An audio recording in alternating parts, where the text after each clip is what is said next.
This is an ABC podcast.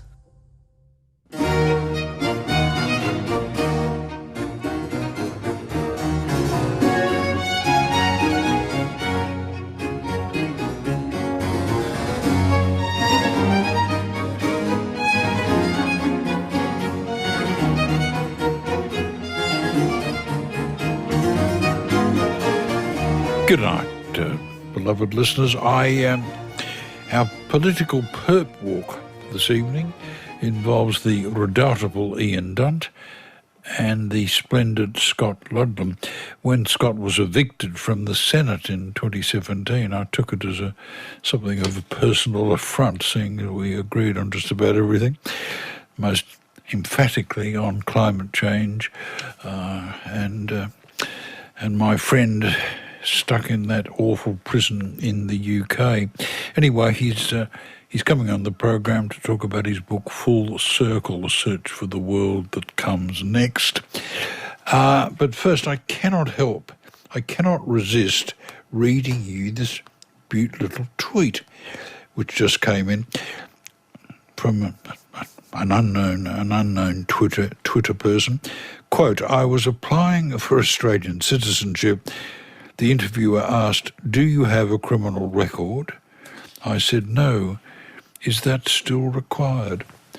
I think that's terribly funny. Welcome now, Ian Dunt, editor-at-large for politics.co.uk. Ian, COVID delayed them, but now local elections across the UK scheduled for, Thursday. Yeah, so we've got a couple of years of local elections. Another barrage of mayoral elections, places in Tees Valley, West Midlands and London. And putting it all together, they sort of define, and one by-election for constituency seat. So they put it all together and brand it, because apparently we all have to pretend that we're Americans now, Super Thursday. So that is tomorrow, and it's really the first sort of electoral test of Keir Starmer's Labour leadership. The initial signs are mixed, to put it at its most kindly. The polling coming out of Hartlepool is one of these classic red wall seats. So the red wall sort of are these predominantly northern areas. They're quite working class, they're quite socially conservative, they're quite economically left-wing. These are the voters who've been Labour through and through for as long as anyone can remember, and have flipped over to the Conservatives to the extent that politics has become more cultural rather than economic. So Brexit was obviously the weaponising impact for that. So we're now looking at seats like that because we're like, Brexit's sort of gone away, and Keir Starmer is desperate for it to go away to try and get politics on more normal territory. So does that mean that this kind of cultural definition of politics, this fundamental realignment of politics, has stopped? Now, the early signs are not good. The polling that came out over the weekend, on Monday, was giving a 17-point lead to the Conservatives in Hartlepool, and that would suggest that it's not just Brexit, that this kind of cultural realignment is here to stay. Further north to Scotland, if you would. And further evidence of the same phenomenon, really. So in Scotland, Nicola Sturgeon for the Scottish National Party looks just like she's going to get a majority. Now, the Scottish electoral system, it's not like the UK first-past-the-post system. It's not really designed to give parties majorities. The idea really is that you have coalitions. That doesn't look like what's going to happen. I mean, it looks like, once again, really, Nicola Sturgeon's going to absolutely dominate with over 50% of the vote. That, of course, carries with it very, very severe constitutional implications. The first one being that she's going to say, look, I have the ticket, I have the mandate right now for another referendum on Scottish independence. The material condition has changed since the last one because of Brexit and because of the manner in which Scotland was ignored by the London government afterwards. And we now want a referendum on independence. Boris Johnson has said he's not going to give that to her. Well, no matter what happens, he's not going to give it. And he has a very safe legal standing. This will undoubtedly go to the Supreme Court, but I would bet good money that the Supreme Court will rule in Johnson's favour. That the Westminster government gets to decide these things. But of course, politically, what that does is just reaffirm every narrative about slavery to Westminster that the Scottish National Party have been making for decades now. So it does feel like, as part of what's going on, that Scotland situation is really starting to come down to the crunch now. All over the planet, polls have proved to be remarkably unreliable in recent years. But for what they're worth, what are the polls saying in Scotland? So only one poll so far has suggested that Nicola Sturgeon won't get the majority. I mean, we've had another couple coming in overnight. They were both giving her around 53 to 52%. And really, that has been the direction of travel for some time. That Labour are in third place. There was some hope among the Labour Party they'd be able to edge the Tories out of second place. It doesn't look like that's going to happen, but neither of these parties are anywhere close to where Nicola Sturgeon is. And again, this comes down to that sort of cultural politics. I mean, we have to be realistic, and Nicola Sturgeon is a very good politician. The SNP are not sort of classic nationalists, they're social democrats with an independence ticket. But nevertheless, there is no discussion of education or health policy or even crime policy or even economics really to any substantial extent here.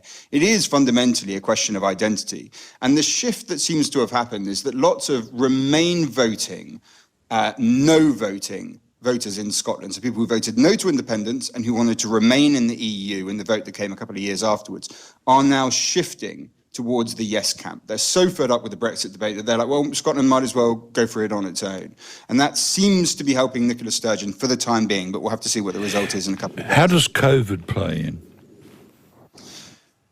It's sort of one of those, it's like ether. It's one of those things that's so all-encompassing that it's sometimes hard to see its unique effect in individual instances. So, you look at Keir Starmer's campaign, I mean, and he will say this himself, and it's sort of, people become bored of hearing it, but the thing is, it doesn't become untrue by virtue of being heard. I mean, I myself got the text just minutes before I spoke to you for the vaccine. To go to the local centre. Now, I'm 39 years old. That tells you where they are, because they've been working downwards through the ages. Now, the vaccine rollout has been the only successful thing that Boris Johnson has done, but it's very well timed. Because right now, sort of all voters, especially older voters, who are more likely to vote Conservative, have been getting a shot, not just of a vaccine, but of goodwill towards the government in their arm, in a very pronounced, profound way of feeling your parents are safe, that you are safe. And that is giving him a tremendous bounce. It's very, very hard for other parties in England to have any hearing when he gets the bounce from that vaccine rollout. A shot in the arm, that's a pun that hadn't occurred to me during this entire pandemic. So Starmer, the charmer, is he pressing the issue of Tory sleaze? I know that has popped up in these easily disputed polls. Yeah, he is. And again, look, I mean, we can point to other polls that show that it's doing him good. I mean, there was an opinion poll for the Sunday Times just a few days ago, showing that in those red wall seats, again, those seats that Labour has to win back if it is to have any chance at all, it was narrowly ahead of the Conservatives in 43 of them on the basis of this long-running corruption story. And this is really a series of stories. Some of them are about procurement contracts handed out during COVID. Through some remarkable twist of fate, a tremendous amount of these contracts, even for goods that were never provided, ended up with the friends and family of government ministers, just like any tin pot dictatorship, really. Boris Johnson refurbished his flat, spending tremendous amounts of money. I mean, this is the flat in Downing Street. Bear in mind, no structural work. This is just refurbishment, and it came out at over £200,000. Done by a designer who sounds like a Stan Lee character. Her name's Lulu Lytle. And she does the most sort of atrocious, kind of ostentatious, colonial sort of fantasy sort of wallpaper. The wallpaper itself, by the way, cost £850 a roll. Now, this refurbishment seems to have been paid by a Tory donor. I mean, you follow the money, and the money seems to go all over the universe and back again. Seems to have been paid by a Tory donor, then from party funds, then Boris Johnson stepped in to pay for it. Keir Starmer absolutely hammering him on this issue in an almost comedic way. The last PMQs they had, Keir Starmer repeatedly asked him, I don't care who's paid for it now, who initially made the payment, to which Boris Johnson repeatedly stood up and went, I have now made the payment, and refused to give any other sentences. So you sort of get the indication there that he knows there's something deeply mucky in the money that came to that refurbishment. There are great parallels in the mood in both our countries. You've got polls suggesting people know the Tories are sleazy, they find Johnson untrustworthy, they think Starmer is an honest politician, and yet they intend to vote for the government anyway.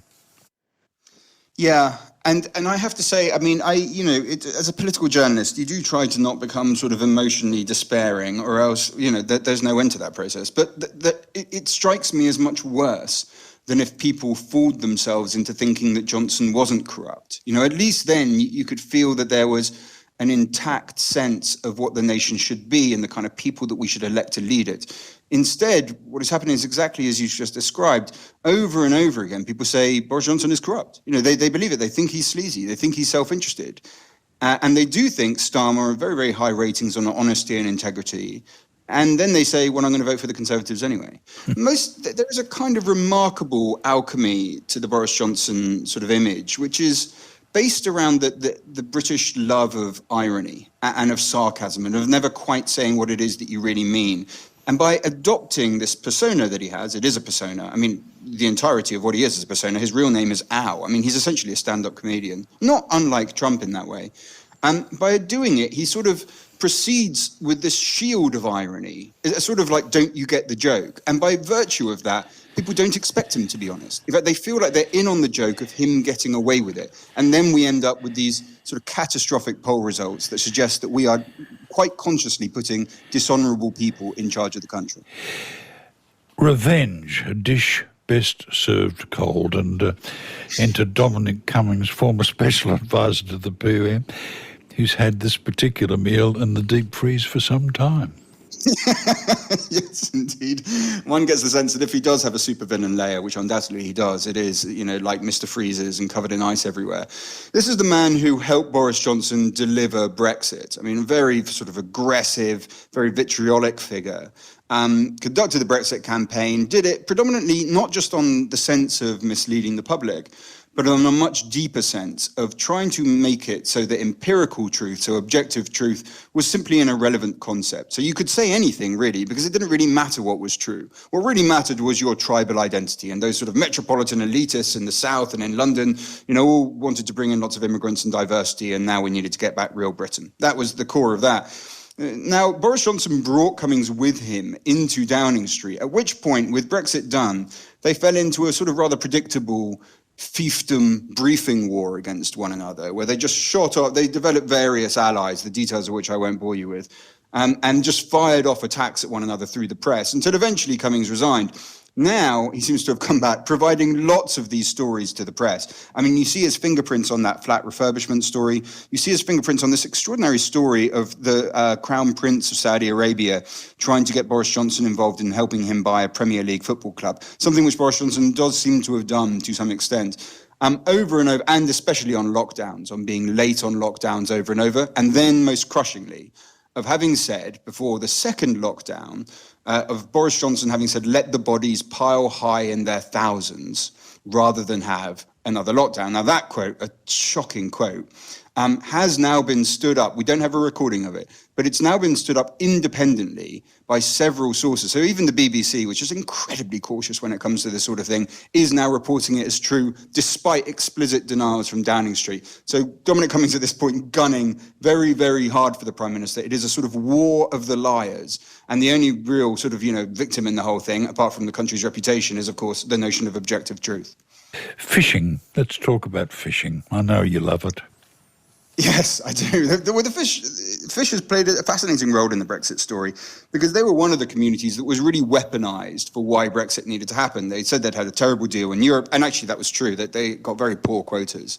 And they were very, very, very pro-Brexit. I think 95% of people employed in the fishing industry voted for Brexit. They were given more priority in the talks, despite the fact that they're 0.1% of the economy, than the financial services industry, which in this country is a rather more substantial as part of the economy. Now they're in dreadful trouble, partly because they can't send things over to Europe. I mean, fish obviously rot very, very quickly, so the customs controls hold them up. And now, because Britain has failed to come to an agreement on quotas with Norway, which means for the next year, Britain and Norway have frozen each other out of their waters, and their fishermen just can't get in to do it, which is devastating on many fishing firms. So it does feel like, at the moment, fish is almost this parable of the difference between the promises of Brexit and the brute reality of it.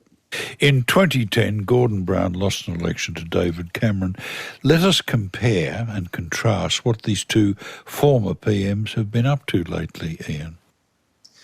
Yeah, well, that's another interesting parable, really. I mean, Gordon Brown, very uncharismatic, but very sort of principled and extremely intelligent. And David Cameron, very flashy, wore beautiful suits, didn't really have a single conviction to speak of, and conducted himself with a level of vacuity which anyone could have predicted, but apparently people were prepared to put up with. Over the last few weeks, Gordon Brown has been going around trying to make richer countries help out with a vaccine program for the developing world. He's been pushing concrete systems to address corruption in the British state. David Cameron, on the other hand, has been not answering his phone. And David Cameron hasn't answered his phone for a terribly long time now. And the reason he does that is because every time he does answer his phone, what he gets is a journalist on the other side asking why it was that as Prime Minister, he injected Greensill Finance as a financial capital firm into Downing Street, deployed civil servants to work for the finance firm, then left Downing Street, joined that financial firm, and spent the rest of his time calling up ministers, trying to get them to hand over the personal data of health workers during a pandemic so it could be parceled up into an investment asset for this financial firm. And I think there, in that 2010 moment where you see Gordon Brown be defeated and David Cameron succeed, you get a real impression of why we are where we are as a country, because these are the kind of people that we select to govern, and these are the kind of people that we chuck out of office. So really, if we want a decent idea of how to improve Britain, I would imagine that looking at what David Cameron and Gordon Brown have been doing recently might give us a pretty clear indication. You've been listening to the redoubtable Ian Dunt, our regular commentator on UK politics and society and fishing, and he is, of course, editor-at-large of politics.co.uk. Coming up, a nice long chat with former Greens Senator Scott Ludlam.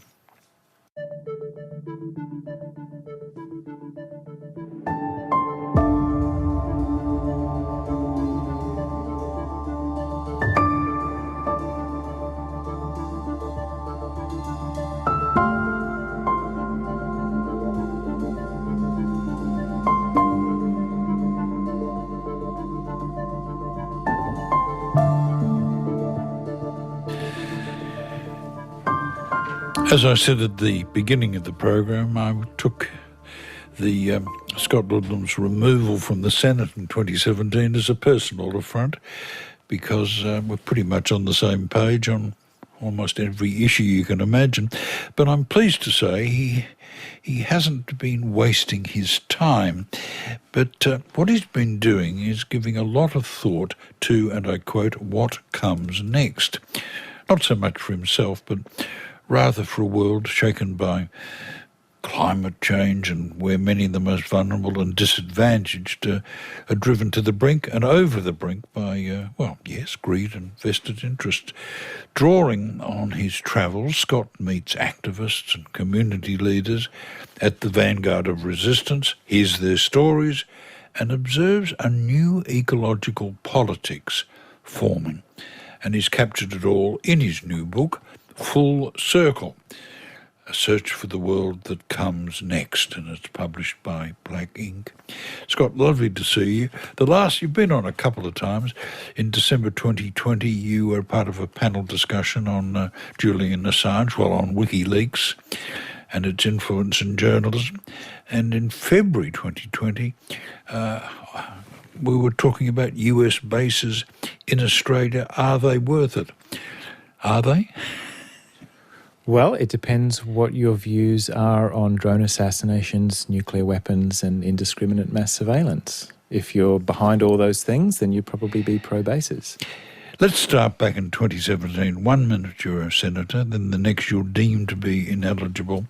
Let's go through that. What do you remember from that time? What the hell happened?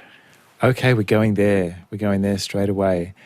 Well, what happened was I was completely blindsided by an unforced, avoidable administrative error that I've signed 4 different nomination forms in 4 different elections. The Constitution's dead clear on this stuff. And I think it's just one of those things that it was a set of assumptions that I'd made about having left New Zealand as a 3-year-old, that these entitlements don't follow you around, and they do, as myself and many others who followed discovered. Bitter about it? No. If it had been a stitch-up, then there's a place for bitterness, but it wasn't. It's something that was avoidable and was ridiculous in its own way, but no, there's no room for bitterness in that kind of thing. You were psychologically damaged for a while. Aren't we all? I had a difficult time in 2016, but that was unrelated to work stresses. That's just what life throws up. Okay, well, let's move on. Just days after you enter Parliament as a Green senator, our mutual friend Ross Garnaut, Professor Garnaut's report is tabled. He says, and I quote, "Recent projections of fire weather suggest that fire seasons will start earlier, end slightly later, and generally be more intense. This effect increases over time, but it should be directly observable by 2020. Now, you were living on the south coast of New South Wales. You witnessed it. Myself and many others. I know the skies turned blood red in this town, right up and down the eastern seaboard. A lot of people went through that. I live just out the back of Cobargo, which is a town that was hit very hard on New Year's Eve 2019, and found it ironic that Professor Garnaut had predicted, and his colleagues, more than a decade earlier, that this is what we would be seeing right about now. Now that future is here. It's not the future anymore. Garnaut says remorsefully, "It's one of sadness that I was ineffective, having been given the opportunity to talk to Australians on this issue, that I was ineffective in persuading them that it was in our national interest to play a positive role in a global effort to mitigate the effects of climate change." Well, Barry Jones and I have been banging on about this for 40 years since the Commission for the Future, and so I know exactly that feeling of being ineffective, useless. You must feel it as well. Well, you have these moments where we are effective, and Prime Minister Gillard with the Greens and the crossbenchers in 2010 negotiated a package that was working. It's not that we're helpless, it's that we're in a fight for our lives and that we're up against the people and institutions that will gleefully roll that progress back if we give them the opportunity. But Garnaut's work is a demonstration of the credibility and accuracy of scientific institutions, isn't he? I believe you're quoting me out of my book, so I have to agree with that one. Yes. Yeah. They predicted the scientific community. I mean, when was the Framework Convention on Climate Change? That was signed up in 1992. The science fundamentally has been in for decades. It's the politics that's the problem. Too often, you say, and we'd all agree with you, policies and attention is focused on the median voter, the person alleged to be right in the centre. If you get them, you win. That's right. So there's a body of political theory around the media votum theorem that just says if you can capture this imaginary sensible centre, then you'll win. And so you should, because it means more than 50% of people have voted for you. You know, that's out there. And we can see political parties converging towards this so-called centre. It's very dull, but they all do it. I'm also attracted to this body of work that I discovered relatively recently coming out of the US called the investment theory of party competition, which says, actually, you know what, voters don't really decide elections. Blocks of investors decide elections by bankrolling political parties. Run that past me again. They've studied, since 1980, they've studied the correlation between, in the United States, who spends the most money in the House of Representatives elections that roll around every 2 years and who wins the most share of the vote. It won't surprise you necessarily to know that whoever spends the most money wins. I remember writing 30, 40 years ago that elections were becoming auctions, but you think the connection is that simple? No, I don't think that. There's a very solid body of evidence going back to the House of Reps elections in 1980 in the US. But given the scale of expenditure on both sides, all sides of politics, don't they in a sense destroy each other or neutralise each other? Well, no, I mean, they both exist. We've still got very solidly entrenched two-party systems here in the United States, in the UK. You can see it in other electoral systems that are similar to ours. I don't think it's the parties that are being destroyed. I think it's faith in the system is being destroyed. So the way the theory goes, and this is you again, it means that extremists will rarely get their hands on the levers of state. Well, heavens above, they've been doing very well with those levers.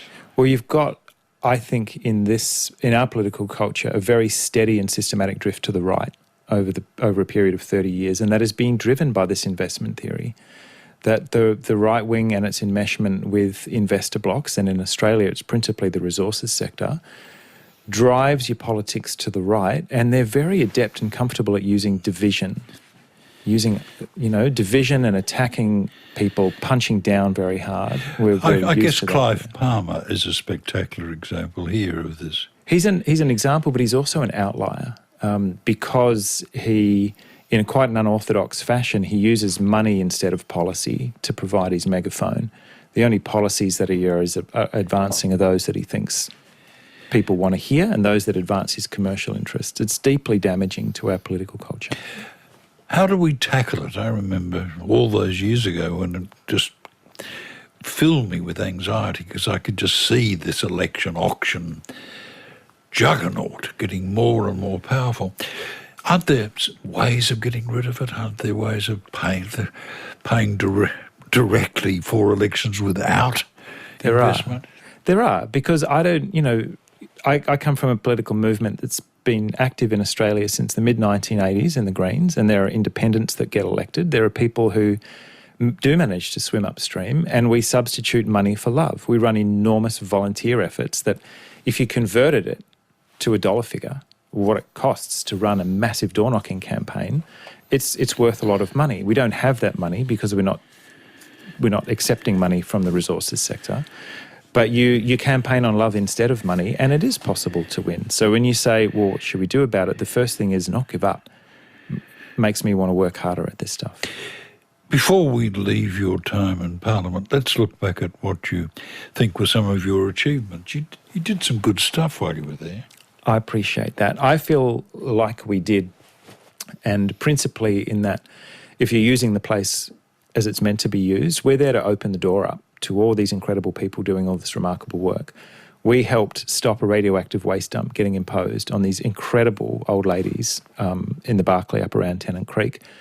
We helped prevent a mandatory internet filter from being brought into place. We helped bed down some of the better housing affordability policies that Labor were coming up with at the time.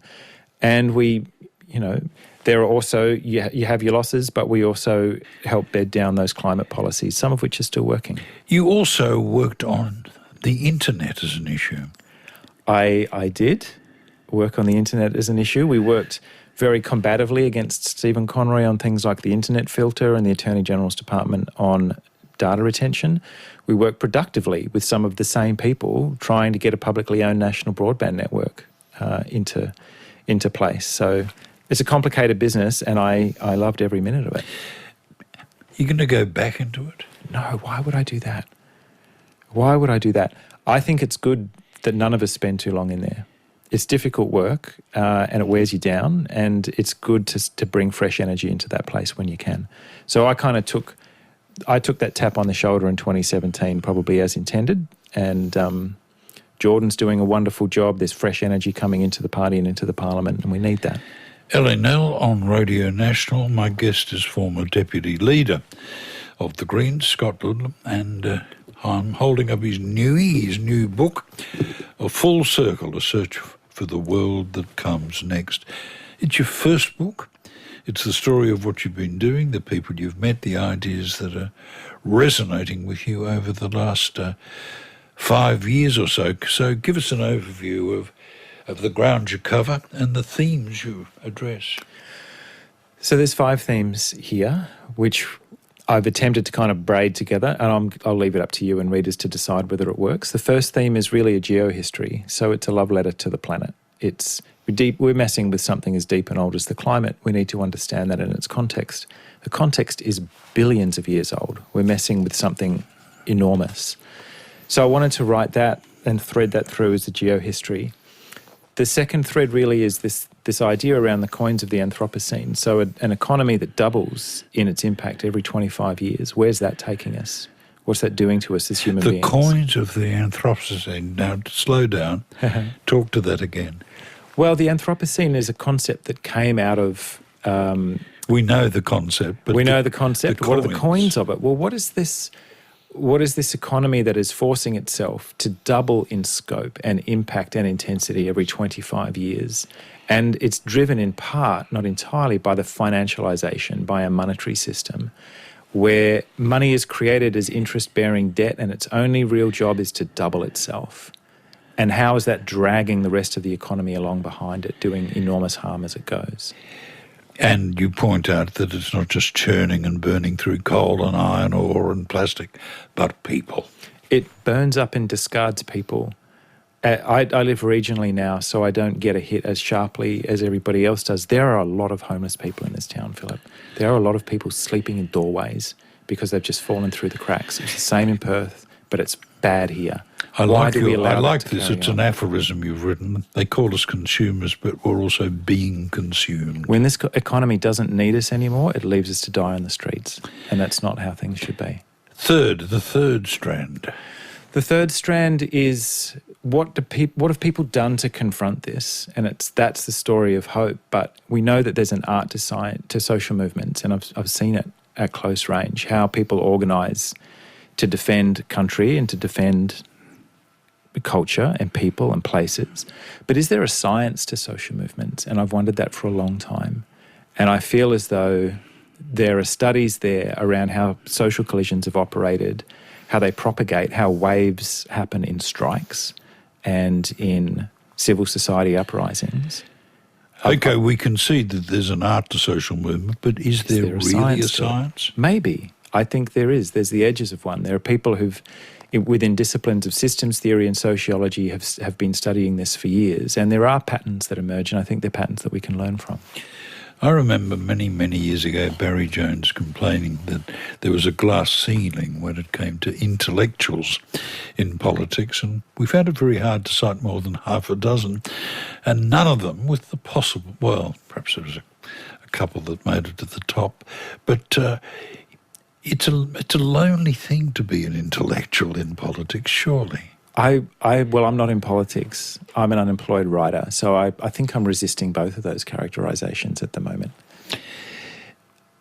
For that kind of analysis to be useful, it has to be grounded in real social movements. The fourth strand, please. Well, that's where the travel took me. So I've had experiences here in Australia over a period of 20 years or so, working with First Nations campaigners on land rights struggles, anti-nuclear work. We tried to stop a war and an invasion of Iraq, forest campaigns. But I spent most of 2018 on the road, travelling places diverse as Mongolia, Palestine, India, Japan, the US, Europe, talking to anyone who would sit down with me, people working in the global greens in places like Mongolia and Lebanon, to get a sense of how these struggles are working in places very far from home. What's familiar? What's different? The systems theory and the scientific stuff is of no use if it's not kind of road tested in real struggles. So there's the parts of the book read like a bit of a road trip. Scott, 5, the fifth strand, which looks at what would happen if all the goodies were to win. What happens if all of these people engage in all these different struggles all over the world, from Tennant Creek to Ulaanbaatar? What happens if they win? What happens if they succeed in what they're trying to do roughly all at the same time? From time to time throughout history, you see these movements right across the world reaching out and meeting each other. What happens if we succeed this time? You remind me a little of my old friend Yanis Varoufakis, who also has this big picture impulse and really seems, despite all the knocks that he's experienced and observed, he really thinks it might happen.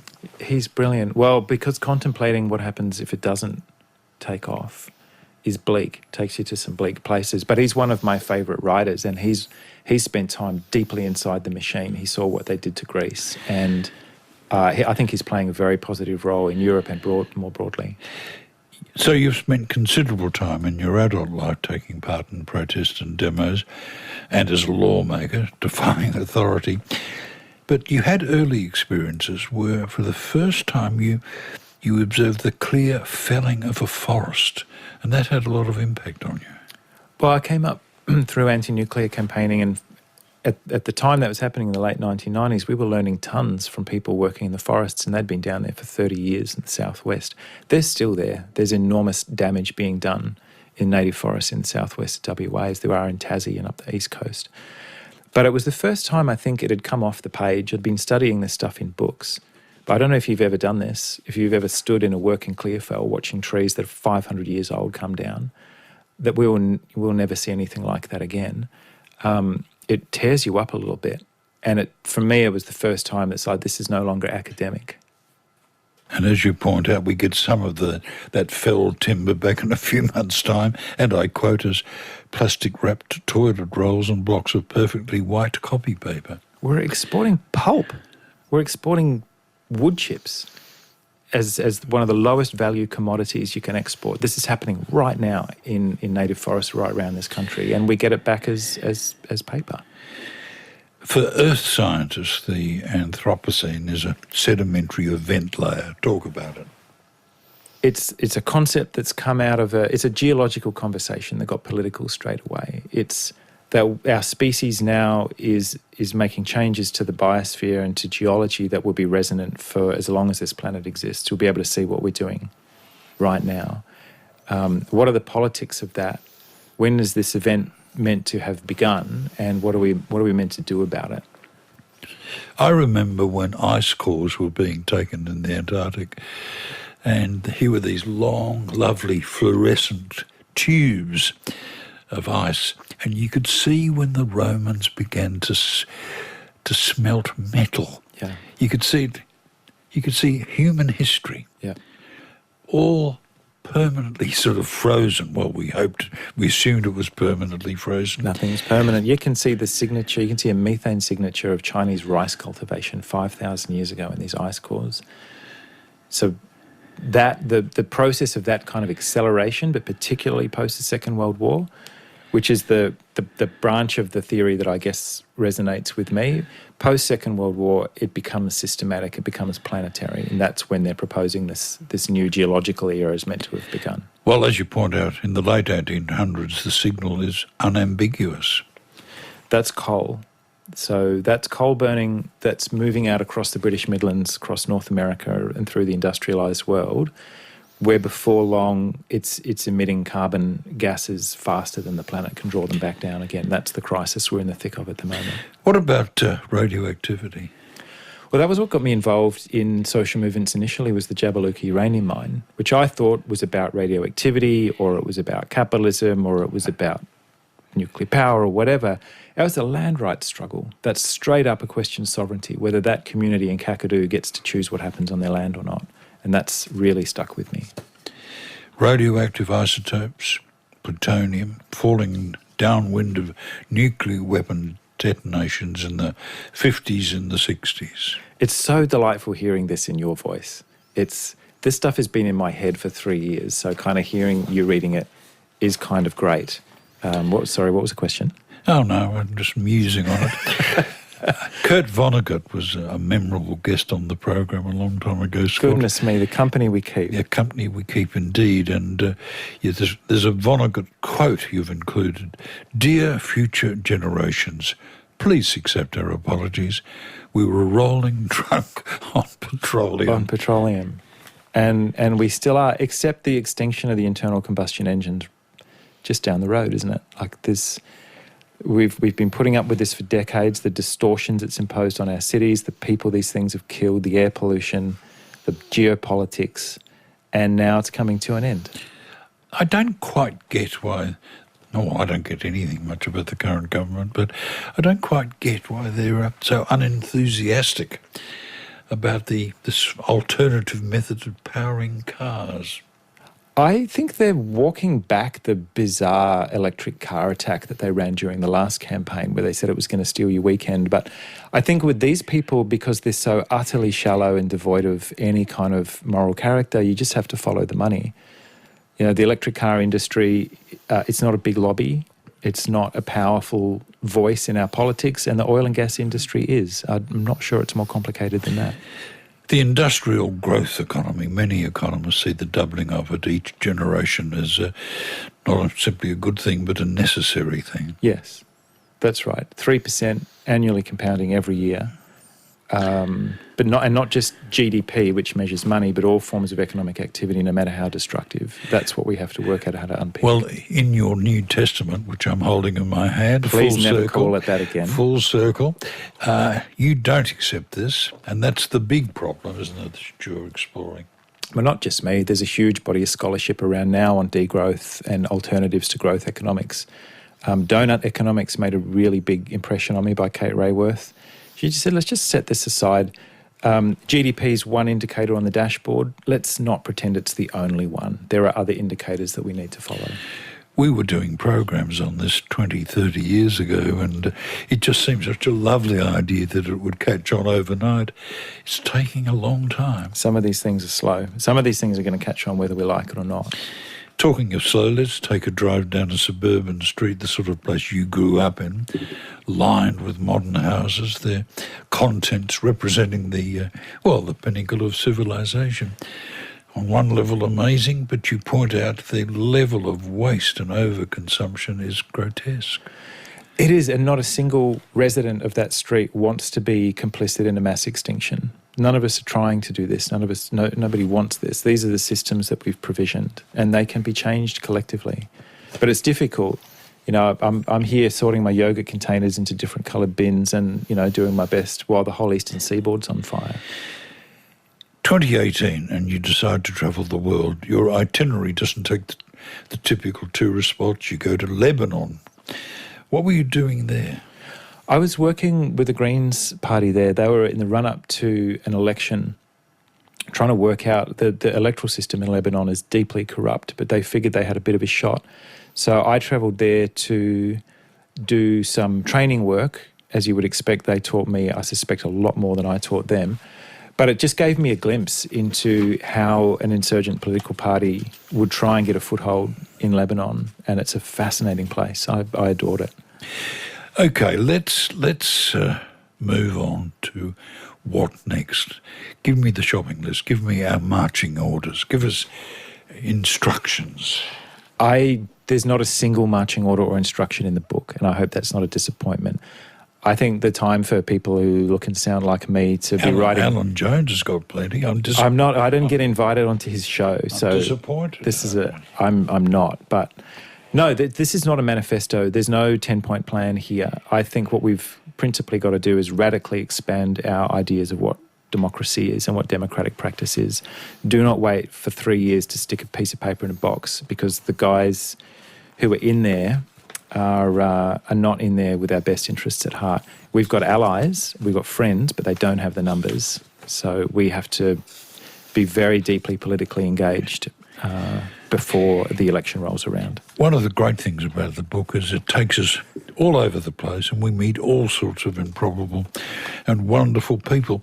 In Japan, you join up with a group who every Friday night for the last 7 years have protested against the nuclear industry, and to some extent it's paid off. It has paid off.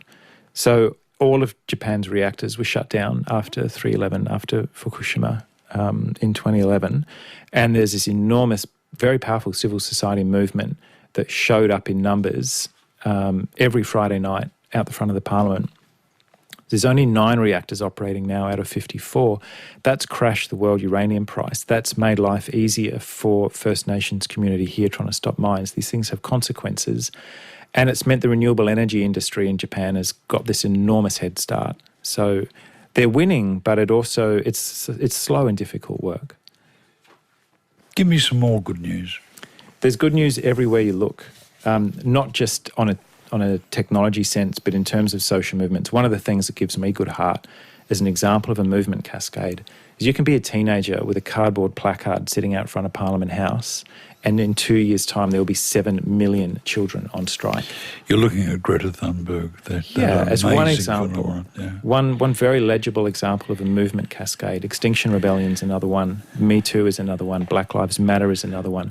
What happens when these movements find each other, meet each other, and realise it's all the same fight? But the blowback is so powerful. You know, Trump's been gone 100 days, theoretically, but his toxicity still pervades the American political system, and there's every chance that Biden's going to lose his momentum in the next few minor election skirmishes. Well, have any of the conditions that put Trump into power changed? He's gone, but he's a symptom. You know, he's a product of that system, and the system is still very solidly entrenched. And there are people right across the spectrum, you know, fighting for something better. But yeah, in the short term, I'm not certain that they've learned any of the lessons of Trump. But we got our own problems to deal with here. Do you ever feel a surge of optimism when there is a change at what is allegedly the top? When there's a new incumbent in the Oval Office? I mean, I can remember this sort of sense of exhilaration when Obama won, and then 4 years later, a loss of momentum, a loss of that radiant hope. Strongly. Well, and we're in different terrain now, aren't we? I thought I was terrified that Trump was going to win another term. They were flirting with outright white supremacy and a form of homegrown fascism there that scared the shit out of me. But it remains to be seen, doesn't it? On climate, I feel like he's moved further than I was expecting. Julian Assange is still at risk of death in Belmarsh. That's going to be a test for me, and it's personal for you as well, for a lot of us. Has anything actually changed there?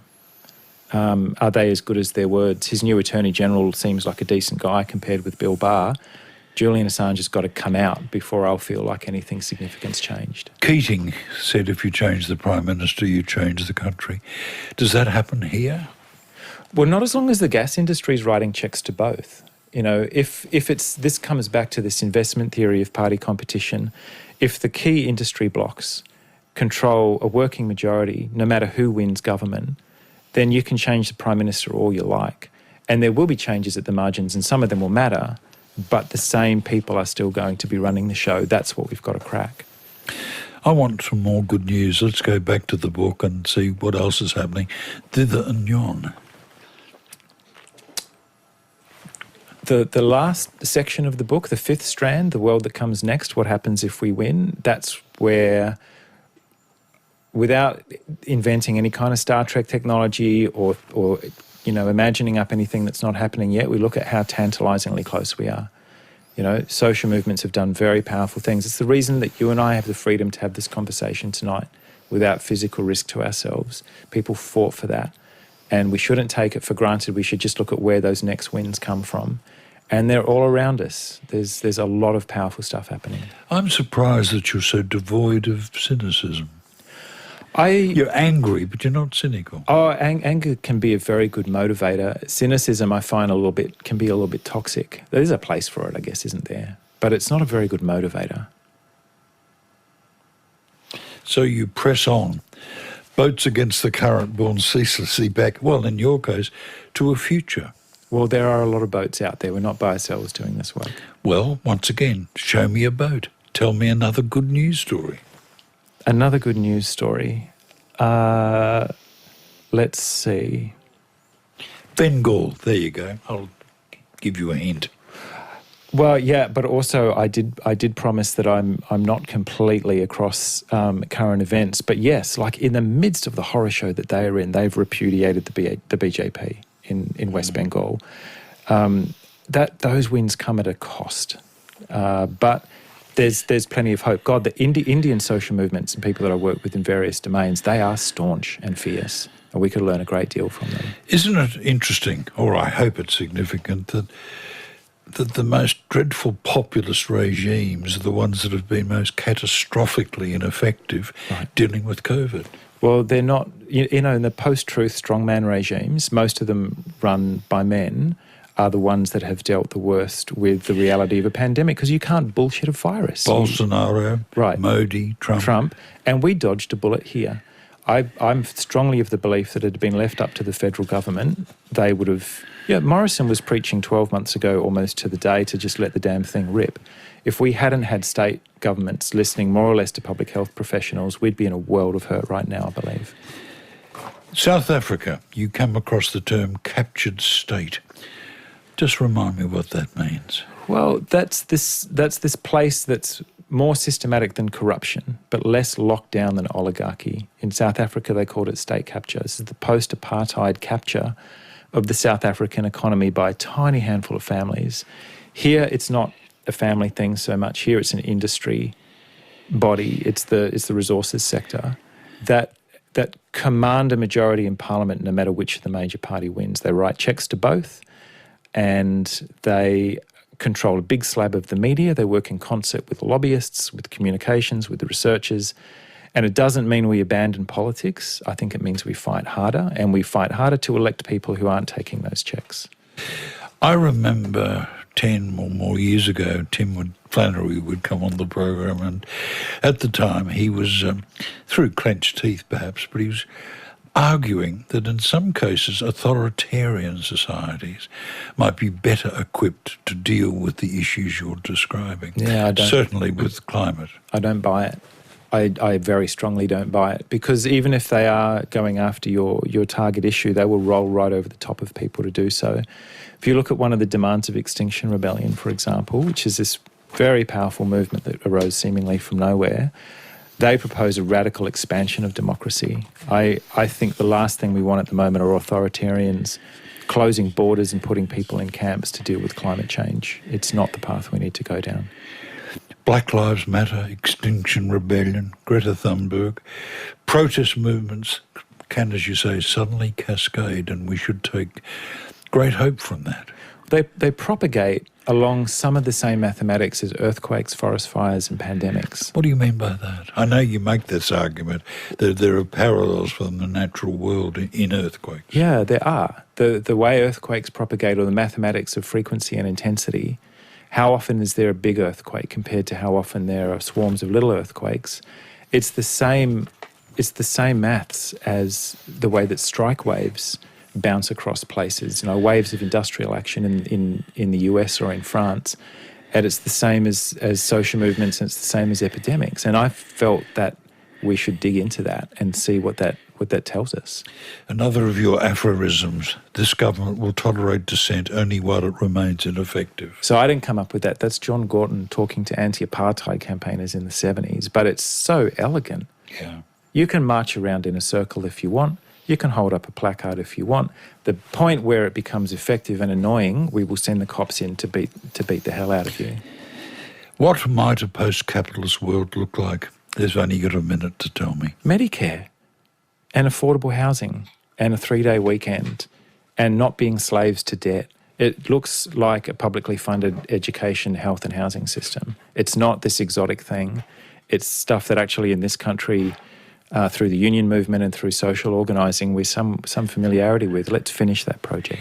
Good on you, Scott. Great having you here. The book, Full Circle, The Search for the World That Comes Next. And coming next on the programme, my friend Al Clark, an extraordinary film producer.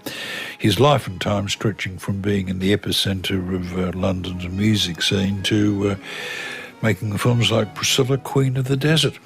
See you then, and I'm going off crusading with Scott Longdon.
You've been listening to an ABC podcast. Discover more great ABC podcasts, live radio and exclusives on the ABC Listen app.